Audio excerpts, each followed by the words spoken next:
Hello everyone, मेरा नाम नितिन है एंड आज का ये जो हमारा वीडियो है वो प्रेसिडेंट ऑफ इंडिया का जो टॉपिक है उसके ऊपर होने वाला है। तो चलिए स्टार्ट करते हैं। ठीक है, तो जो पहला पॉइंट है पार्लियामेंट। तो प्रेसिडेंट जो होता है वो पार्लियामेंट का एक पार्ट होता है। तो बस वही यहाँ लिखा गया है, पार्लियामेंट मतलब president plus Lok Sabha plus Rajya Sabha. अच्छा, अब ये प्रेसिडेंट के बारे में कॉन्स्टिट्यूशन में बताया कहाँ गया है?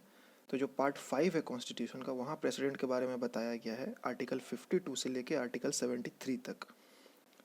अब उन आर्टिकल्स में से जो कुछ इंपॉर्टेंट आर्टिकल्स है जो हमको पता होने चाहिए वो देख लेते हैं एक बार। पहले आता है आर्टिकल 52, जहाँ प्रेसिडेंट ऑफ इंडिया के बारे में ही बताया गया है। आर्टिकल 53, जहाँ executive power of the union president के पास होती हैं, वो उसमें बताया गया है। उसके बाद आता है आर्टिकल 54, जहाँ प्रेसिडेंट का इलेक्शन से रिलेटेड बातें बताई गई हैं।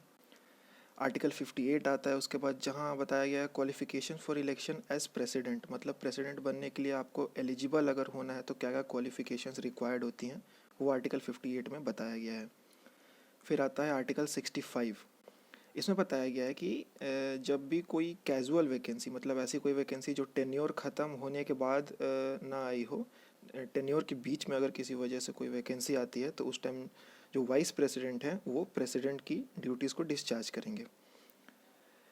आर्टिकल 71 आता है उसके बाद, जिसमें बताया गया है कि जो प्रेसिडेंट और वाइस प्रेसिडेंट के इलेक्शन से रिलेटेड जो मैटर्स है, इन जनरल जो डिस्प्यूट्स होंगे उनके बारे में बताया गया है। आर्टिकल 72 जो है वो प्रेसिडेंट के पास क्षमा याचना जो जाती है, मर्सी पिटिशंस जो जाते हैं, वो उनको मतलब क्षमा करने का या पार्डनिंग का पावर होता है प्रेसिडेंट के पास, वही आर्टिकल 72 में बताया गया है। इसके अलावा एक और इम्पॉर्टेंट आर्टिकल है आर्टिकल 123, जिसमें प्रेसिडेंट के ऑर्डिनेंस मेकिंग पावर के बारे में बताया गया है। ये काफ़ी इंपॉर्टेंट आर्टिकल है और इससे कभी कभी डायरेक्ट क्वेश्चंस भी पूछे जा चुके हैं, तो ये आपको पता होने चाहिए। अगले पॉइंट पर आते हैं। हमारे जो तीनों डिफेंस फोर्सेस होते हैं, Indian army, Indian navy and Indian air force, उन तीनों डिफेंस फोर्सेस के कमांडर इन चीफ जो होते हैं वो हमारे प्रेसिडेंट होते हैं। एक और important fact, president of India जो होते हैं वो 12 लोगों को राज्यसभा में और 2 लोगों को जो कि एंग्लो इंडियन कम्युनिटी से होने चाहिए उनको लोकसभा में नॉमिनेट करके भेजते हैं। Qualifications for appointment. अच्छा, अब प्रेसिडेंट का अगर आपको कैंडिडेट बनना है, प्रेसिडेंशियल कैंडिडेट इलेक्शंस में पार्ट लेना है, तो क्या क्या क्वालिफिकेशंस रिक्वायर्ड है एलिजिबल होने के लिए, उस पर एक नज़र देख लेते हैं उसको। पहला तो ये है कि जो एज है वो 35 प्लस होना चाहिए किसी भी हाल में। दूसरा ये कि जो भी कैंडिडेट जो प्रेसिडेंट बनने की रेस में जा रहा है, इलेक्शंस में पार्ट ले रहा है, वो एक लोकसभा के मेंबर के रूप में इलेक्टेड होने के लिए भी एलिजिबल होना चाहिए। He should not hold any office of profit. अब ऑफिस ऑफ प्रॉफिट का मतलब होता है आपके प्रेसिडेंशियल ऑफिस से हट के कोई भी और ऑफिस जहाँ से आपको कोई रेम्यूनरेशन मिल सकता है या फिर कोई फाइनेंशियल गेन हो सकता है। मैंने वैसे उसका डेफिनेशन यहाँ पे लिख दिया है, अगर किसी को डाउट हो तो वो पॉज करके पढ़ सकता है। टेन्योर जो होता है वो प्रेसिडेंट ऑफिस का वो होता है 5 साल का, और अपॉइंटमेंट के बाद जो इनको ओथ दिलाता है वो चीफ जस्टिस ऑफ इंडिया जो होते हैं वो इनको ओथ दिलवाते हैं, जो कि इस टाइम पे हैं सीजेआई हमारे शरद अरविंद बोबडे या बोबडे, जो भी प्रोनाउंसिएशन है। अच्छा, ये भी एक इम्पॉर्टेंट क्वेश्चन है जो कभी कभी एसएससी लेवल के एग्ज़ाम्स में तो मैक्सिमम टाइम्स पूछा ही जाता है कि प्रेसिडेंट जो होता है वो अपना रेजिग्नेशन किसको देता है। तो प्रेसिडेंट जो होते हैं वो अपना रेजिग्नेशन वाइस प्रेसिडेंट को देते हैं। अगर कोई कैजुअल वैकेंसी, जो कि पहले ही बता चुका हूँ, टेन्योर ख़त्म होने के बाद जो वैकेंसी होती है प्रेसिडेंट ऑफिस में, वो नहीं, टेन्योर के बीच में अगर किसी वजह से वैकेंसी होती है प्रेसिडेंट के ऑफिस में, तो जो वाइस प्रेसिडेंट होते हैं वो प्रेसिडेंट के रूप में उनकी ड्यूटीज़ को डिस्चार्ज करते हैं।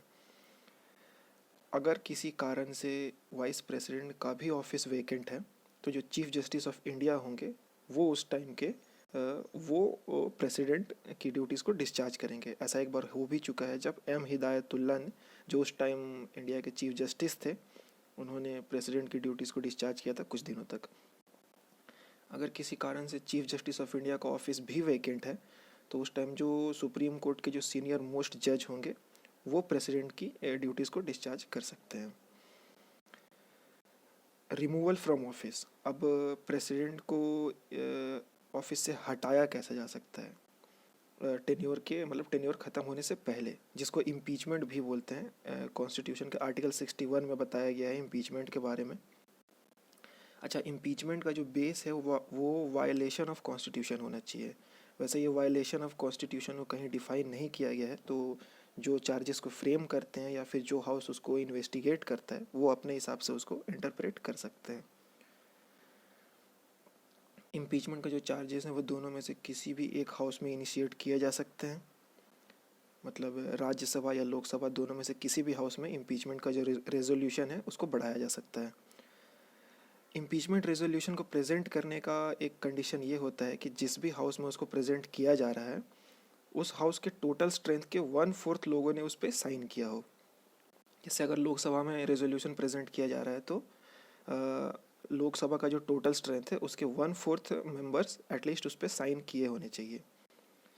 अब एक बार उसको प्रेजेंट कर दिया जाता है तो एक स्पेशल मेजोरिटी चाहिए होती है, 2/3 जो टोटल स्ट्रेंथ होता है उस हाउस का, उसका 2/3 मेजोरिटी चाहिए होता है उस इम्पीचमेंट रेजोल्यूशन को पास करने के लिए। और एक बार जब वो रेजोल्यूशन पास हो जाता है तो उसके बाद एक 14 डेज़ का नोटिस दिया जाता है प्रेसिडेंट को, और जो रेजोल्यूशन है उसको सेकंड हाउस में भेज दिया जाता है जहां वो हाउस उसको इन्वेस्टिगेट करता है। जो चार्जेस लगे होते हैं प्रेसिडेंट पे उसको इन्वेस्टिगेट किया जाता है। प्रेसिडेंट के पास मौका होता है कि वो अपने आप को डिफेंड कर सकता है। अगर सेकंड हाउस भी इन्वेस्टिगेशन के बाद ये पाता है कि जो इम्पीचमेंट के चार्जेस हैं वो सही हैं तो फिर वहाँ से भी उसको 2/3 की मेजोरिटी से पास करना पड़ता है। और उसके बाद जिस दिन वो रेजोल्यूशन पास होता है सेकंड हाउस से, उस सेम डेट से प्रेसिडेंट जो होते हैं वो इम्पीच होते हैं अपने ऑफिस से और उस दिन से उनको रिमूव कर दिया जाता है। एक फैक्ट ये भी है कि आज तक किसी भी प्रेसिडेंट का इम्पीचमेंट नहीं हुआ है इंडिया में। कुछ इंपॉर्टेंट अपॉइंटमेंट्स है जो हमें पता होने चाहिए क्योंकि इनसे डायरेक्ट क्वेश्चंस आते हैं कभी कभी वन लाइनर्स, कि प्रेसिडेंट किन किन लोगों को अपॉइंट करते हैं। तो जो कुछ इंपॉर्टेंट अपॉइंटमेंट्स है प्रेसिडेंट के द्वारा वो मैंने यहाँ लिखा हुआ है, एक बार देख लेते हैं। प्राइम मिनिस्टर को अपॉइंट करते हैं प्रेसिडेंट, और प्राइम मिनिस्टर के एडवाइस पे council of ministers, cabinet ministers जो होते हैं उनको भी अपॉइंट करते हैं president. Chief justice of India को अपॉइंट किया जाता है, जजेस ऑफ सुप्रीम कोर्ट को अपॉइंट करते हैं प्रेसिडेंट, और हाई कोर्ट के जो जजेस होते हैं उनको भी प्रेसिडेंट ही अपॉइंट करते हैं। कंट्रोलर एंड ऑडिटर जनरल को, अटॉर्नी जनरल को, चीफ इलेक्शन कमिश्नर को, गवर्नर ऑफ स्टेट्स को, फाइनेंस कमीशन के मेंबर्स को, यूपीएससी के चेयरमैन एंड उसके मेंबर्स को, एम्बेसडर्स जो होते हैं इंडिया के उनको, इन सभी लोगों को प्रेसिडेंट ऑफ इंडिया जो होते हैं वो अपॉइंट करते हैं। दो इम्पॉर्टेंट फैक्ट्स हैं जो कभी कभी एग्ज़ाम्स में पूछे गए हैं और इम्पॉर्टेंट इन्फॉर्मेशन है, तो ये पता होना चाहिए आपको कि एन संजीवा रेड्डी जो थे वो 1977 में अकेले प्रेसिडेंट हैं जो अनअपोज्ड इलेक्ट हुए हैं। राजेंद्र प्रसाद का भी नाम कुछ रेफरेंसेस में बोला जाता है अनअपोज्ड, लेकिन ऐसा देखा जाए तो एक सिर्फ एन संजीवा रेड्डी जो थे वही 1977 में अनअपोज्ड इलेक्ट हुए थे, हमारे 6th प्रेसिडेंट भी थे वो। उसके बाद वी गिरी जो थे, इनका नाम स्पेशल इसलिए है क्योंकि ये एज एन इंडिपेंडेंट कैंडिडेट इन्होंने 1969 में प्रेसिडेंशियल इलेक्शन में जीत हासिल की थी। दो इम्पॉर्टेंट कॉन्स्टिट्यूशनल अमेंडमेंट्स हैं जो प्रेसिडेंट के इलेक्शन से रिलेटेड हैं, जो पता होनी चाहिए हमें। पहला है 39th अमेंडमेंट जो इंदिरा गांधी के गवर्नमेंट के टाइम पे 1975 में किया गया था। उसमें क्या बोला गया था कि जो प्रेसिडेंट का, वाइस प्रेसिडेंट का, प्राइम मिनिस्टर का एंड स्पीकर का जो इलेक्शन होता है उसको जुडिशियल रिव्यू से बाहर रखा गया था, beyond the scope of judiciary. लेकिन मोरारजी देसाई की जब गवर्नमेंट आई 1978 में तो 44th अमेंडमेंट के थ्रू स्टेटस को रिस्टोर्ड, मतलब जो पहले था कि ये सारे इलेक्शंस भी जुडिशियल रिव्यू के अंडर आएंगे और इनसे रिलेटेड डिस्प्यूट्स को हमारी जो जुडिशियरी है वो इस पर एडजुडिकेट कर सकती है, उस पर अपने डिसीजंस दे सकती है, डिस्प्यूट्स को रिजॉल्व कर सकती है। 44th अमेंडमेंट में वैसे और भी काफ़ी पॉइंट्स है, बट जो इम्पोर्टेंट यहाँ इलेक्शन से रिलेटेड था वो मैंने बस यहाँ बताया। बाकी 44th एंड 42nd अमेंडमेंट तो वैसे काफ़ी इंपॉर्टेंट है, वो अलग से आपको पढ़ना चाहिए, पूरा का पूरा जितने पॉइंट्स है सारे पता होने चाहिए।